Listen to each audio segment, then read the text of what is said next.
Mari kita kutip bersama dari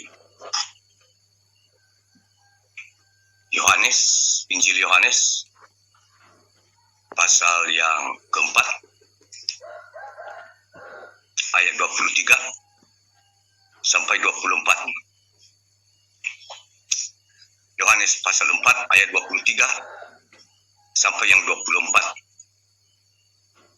Di dalam nama Tuhan kita Yesus Kristus, mari kita bacakan bersama-sama. Tetapi saatnya akan datang dan sudah tiba sekarang bahwa penyembah-penyembah benar akan menyembah Bapa dalam roh dan kebenaran. Sebab Bapa menghendaki penyembahan demikian. Yang 24, Allah itu roh, dan barang siapa menyembah Dia harus menyembahnya di dalam roh dan kebenaran. Jadi dari kebenaran firman Tuhan ini, Bapak Ibu, saya yakin kita semua anak-anak Tuhan sudah kita mengerti dan sudah kita melakukannya, walaupun bukan dari kecil, tapi saat ini kita semua kebenaran firman Tuhan ini hanya saya di sini mengingatkan supaya kita tetap menyembah Allah di dalam roh dan kebenaran. Dan kebenaran firman Tuhan ini lagi sering dipakai dan sering dikutip oleh anak-anak Tuhan. Kalau berkhotbah atau renungan singkat. Dan saya hanya kembali mengingatkan kepada kita pada pagi hari ini. Jadi ini Bapak Ibu, percakapan seorang perempuan dengan Tuhan Yesus dari ayat-ayat sebelumnya ini. Banyak istilah tanya jawab, artinya saling terjadi perdebatan antara seorang perempuan Samaria ini dengan Tuhan Yesus. Dan dia bertanya kepada Tuhan Yesus banyak hal, dan Tuhan Yesus memberikan jawaban satu persatu dengan secara benar, Bapak. Yaitu salah satu di antaranya adalah dia bertanya bahwa pada saat itu datang Mesias, dan yang kedua dia berkata bahwa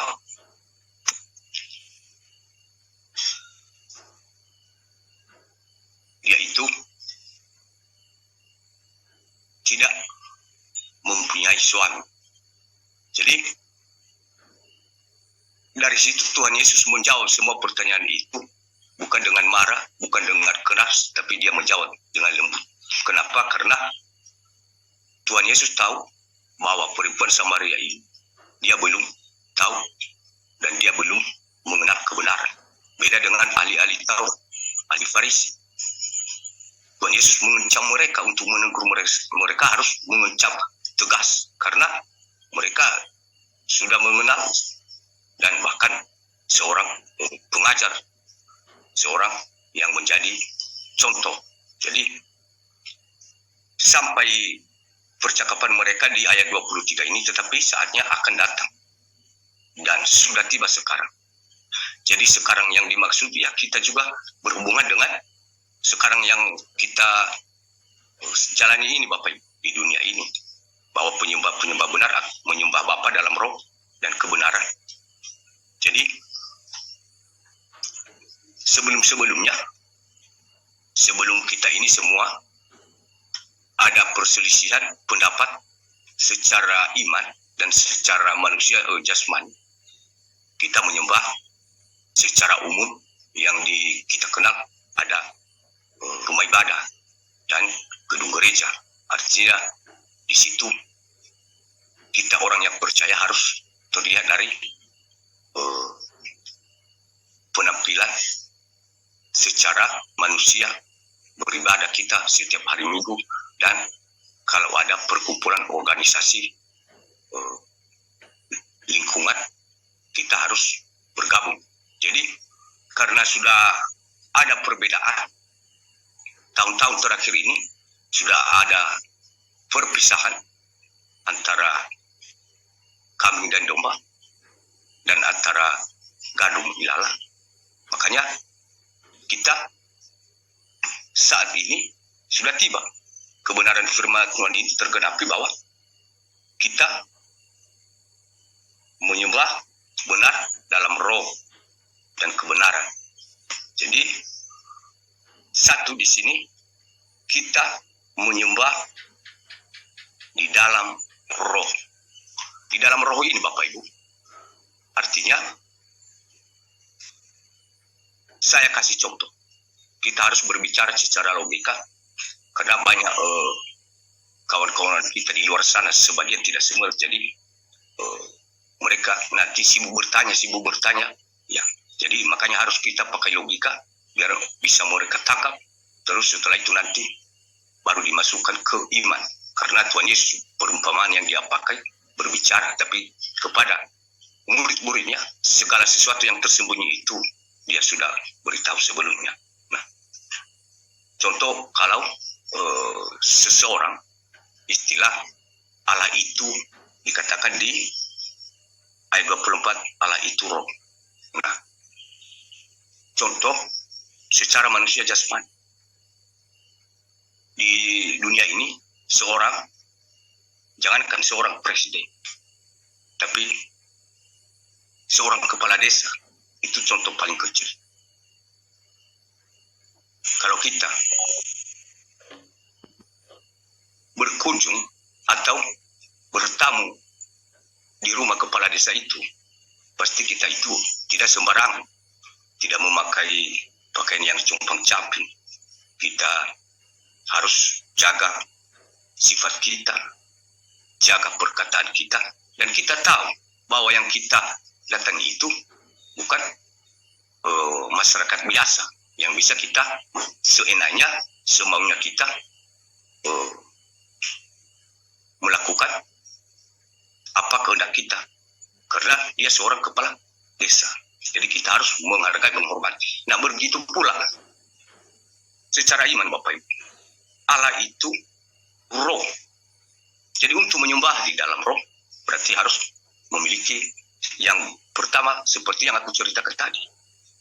Kita harus mengerti, bukan karena saya menyembah, bukan karena sudah tetap jam ini saya berdoa, dan jam ini. Artinya terpaksa karena jadwal, bukan ikhlas. Yang kedua, banyak lagi karena ada sesuatu yang sudah saya janjikan bahwa hari ini, jam ini aku lagi berdoa. Jadi yang dimaksudnya di sini keikhlasan, ikhlas, rela, dan kerendahan hati. Artinya bukan karena itu yang memaksa kita untuk menyembah di dalam roh, memuji, berdoa kepada Tuhan karena kita sudah jadwalkan jam. Artinya seakan-akan jam itu yang mengatur diri kita sendiri, sementara kita sendiri yang mengatur jam. Jadi seperti begitu ya dalam roh, karena roh itu Allah sendiri. Tapi roh itu Bapak Ibu, nafas, contoh nafas kita ini secara manusia jasmani tidak terlihat, cuman kita bisa rasakan, tapi kita tidak bisa sentuh dia, dan kita bisa rasakan. Jadi makanya seperti mirip begitu bahwa Allah itu adalah roh. Allah itu roh, roh Allah itu ada di dalam diri kita, berdiam dia. Nafas ini, kalau tidak ada nafas kita ini, berarti dalam diri kita ini sudah tidak ada roh Allah. Jadi segala sesuatu sama seperti yang aku katakan tadi, bahwa untuk menyembah di dalam roh Bapak Ibu harus kita rendah hati. Harus rendah hati dan bukan karena terpaksa. Jadi harus rendah hati. Hati kita ini tertuju kepadanya, apa yang diucapkan hati diikuti bibir dan ikut dengan telinga didengarkan. Kadang menyembah di dalam fisik artinya kita bertepuk-tepuk tangan dan bibir kita memuji-muji, padahal hati kita di tempat kerja dan telinga kita ini mendengarkan apa yang diceritakan di orang sebelah di sebelah kita. Jadi itu bukan menyembah di dalam roh, tapi di dalam secara fisik.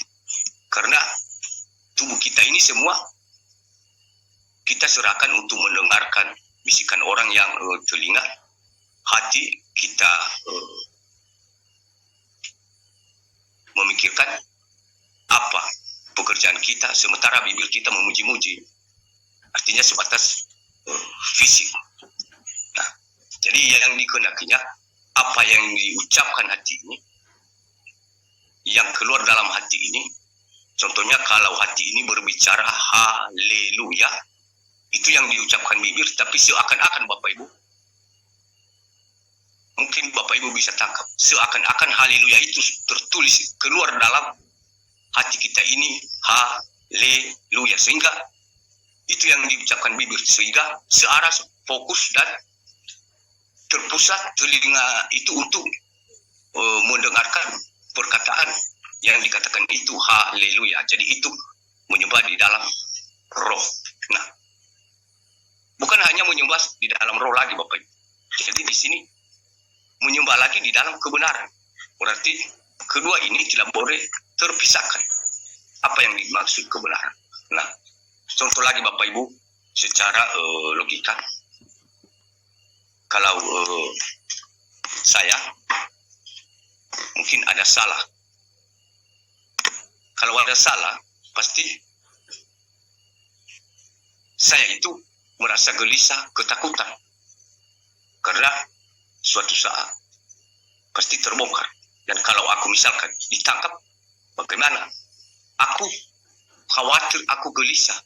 Dalam perjalanan saya tidak senang. Tidak ada kedamaian karena saya sudah bersalah. Nah,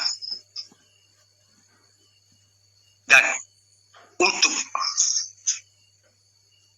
menghadapi kesalahan itu Bapak Ibu, kita secara jasmani, secara rohani tidak tenang kalau ada kesalahan kita. Dan apa yang dimaksud itu artinya kembali. Tuhan berkata, sebelum engkau memberi hanya persembahanmu, bukan diri kita yang datang kepadanya, hanya persembahan. Dan kalau kita merasa ada kesalahan yang belum kita lepaskan. Jangan dulu kasihkan kembali ke belakang dan ampuni dulu. Jadi itu hanya sebatas persembahan, bukan diri kita. Diri kita ini sudah berapa kali lebih dari. Halo? Halo? Halo? Ya Pak, dengar Pak. Nah, untuk memberi persembahan kita saja, kita harus melepaskan semua dosa-dosa pengampunan kalau kita sudah bersalah. Apalagi tubuh kita ini lebih besar dari persembahan. Nah, itu syarat pertama. Nah, kalau saya berkata, saya sudah mengampuni Tuhan Yesus. Tuhan Yesus tahu apakah benar dari hati. Kalau kita hanya separuh melepaskan pengampunan dalam hati, kita itu bukan menyembah secara kebenaran, karena kita secara kebohongan sedang berbohong. Jadi akhirnya keduanya ini tadi Bapak Ibu. Dimaksud kebenaran firman Tuhan menyembah dalam roh dan kebenaran. Artinya berubah menjadi menyembah di dalam fisik dan kebohongan dan berkata-kata. Jadi kita sedang berbohong. Makanya Tuhan Yesus bicarakan, jelaskan kepada perempuan ini bahwa untuk menyembah di dalam roh dan kebenaran itu harus berkata benar. Kamu berkata tadi tidak ada suamimu, padahal sudah ada. Jadi dia meluruskan bahwa untuk menyembah di suatu saat nanti dan sudah tiba saatnya harus berkata jujur, tidak boleh berbohong, dan tidak boleh separuh-separuh. Jadi itu yang dijelaskan Tuhan Yesus kepada perempuan Samaria tersebut pada zaman itu. Dan menurut kebenaran firman Tuhan bukan zaman itu, tapi sekarang. Jadi kita semua anak-anak Tuhan. Tuhan juga menjelaskan kepada kita bahwa mari kita belajar menyembah di dalam roh dan kebenaran. Nah, coba kalau kita sudah ada kesalahan, kita ditangkap polisi untuk mencari kebenaran itu karena kita sedang berbohong, harus disiksa Bapak. Secara manusia jasmani, ini lagi contoh perumpamaan. Harus disiksa. Kita disiksa oleh polisi. Kenapa? Supaya ketahuan kebohongan kita itu apakah benar. Nah, ketika begitu pula secara rohani Bapak, ketika kita sedang berbohong kepada Tuhan, hanya berpura-pura sudah mengampuni, padahal Tuhan tahu apakah benar tidak. Kita sedang berbohong kepada Tuhan. Secara manusia jasmani, bagaimana cara seorang pemerintah, seorang polisi mencari tahu kebenaran itu? Harus disiksa. Tapi Tuhan tidak menyiksa, tapi dengan Tuhan itu tidak menyiksa umatnya, tapi kita sendiri, karena keinginan kita menyembunyikan separuh-separuh di hadapan Tuhan. Ya, kita sendirilah itu yang menjatuhkan kita. Itu yang membuat kita terhalang dan terhambat kepada Tuhan. Bukan orang lain. Dan bukan juga orang lain yang rugi. Tapi kita sendiri Bapak Ibu.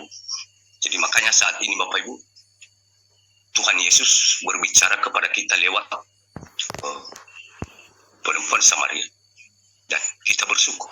Perempuan Samaria, dia belum mengenal kebenaran itu.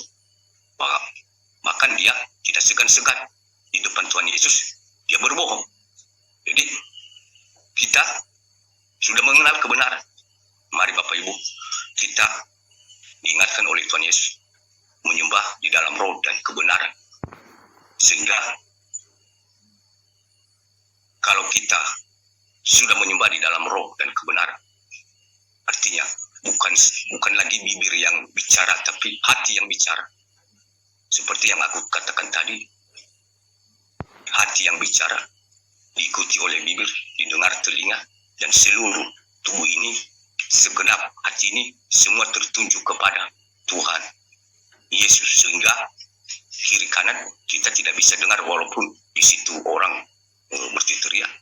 Kita tidak bisa lari karena kita sudah satukan seluruh tubuh kita ini untuk fokus kepada Tuhan. Kalau aku kasih contoh seperti kalau ada kerjaan kita yang paling kita sukai Bapak, tapi tertunjuk seluruh, bukan hanya mata, bukan hanya tangan, seakan-akan seluruh kehidupan kita itu tertunjuk pada kerjaan kita itu Bapak Ibu. Sehingga kalau ada orang di sebelah kita, dia berkata-kata memanggil nama kita, kadang kita tidak dengar, karena sudah kita pusatkan seluruh pikiran, hati pada pekerjaan kita tersebut Bapak Ibu. Jadi seperti begitu kita pusatkan kepada Tuhan dengan ikhlas, kerelaan hati. Dan yang kedua, jangan sampai kita berpura-pura. Bukan orang lain yang kita tipu, kita sendiri. Dan bukan juga orang lain yang kita tipu, tapi Tuhan sendiri. Jadi mari kita belajar Bapak Ibu untuk menyembah di dalam roh dan kebenaran. Dan dari situ Tuhan Yesus kepada perempuan Samaria berkata, menjelaskan bahwa dia sedang berbohong. Dan baru dia mengerti yang dia lakukan berarti bukan orang seperti yang dia anggap orang biasa. Jadi ini dia tahu isi hati saya, aku tidak bisa bersembunyi. Jadi seperti juga saat ini Bapak Ibu, kita tidak bisa bersembunyi. Hati kita ini Tuhan pasti tahu. Jadi saat perempuan Samaria dia ketahuan berbohong, di situ